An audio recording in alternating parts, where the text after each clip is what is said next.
Muling maging dakila.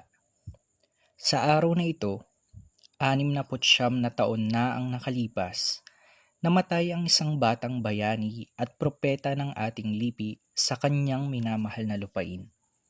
Isang bala ng diktador ang pumaslang sa kanya at mula sa pagdaloy ng dugo ng martir ay tumubo ang isang bagong bansa. Ang bansang iyon ang naging unang makabagong republika sa Asya at Afrika. Ito ang ating bansa. Ipinagmamalaki nating matatag ang ating bayan sa isang rehiyong matatag, kung saan balota at hindi bala ang humuhusga sa kapalaran at mga partido. Kung kaya pinararangalan natin sa ating kasaysayan ang Kawit at Malolos bilang mga halimbawa ng pambansang kadakilaan. Bakit pambansang kadakilaan? Sapagkat itinayo ng ating mga ninuno ang matibay na haligi ng unang republika sa Asya na taglay lamang ang tapang, talino at kabayanihan.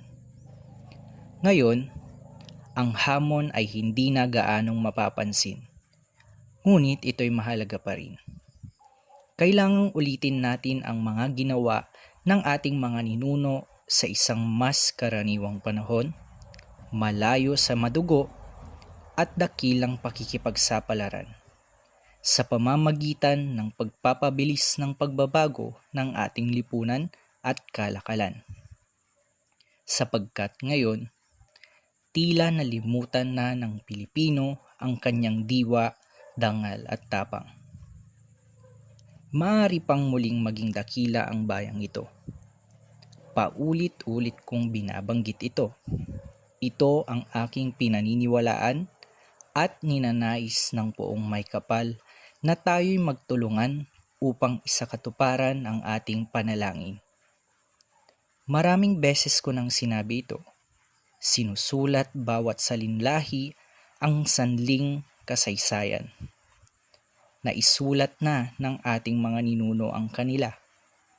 Tangan ang lakas ng loob at kahusayan, kailangang isulat na natin ang atin. Pangarap natin ito. Sa pagpili sa akin, inaako nyo ito. Samahan nyo ako sa pagkamit ng pangarap ng kadakilaan.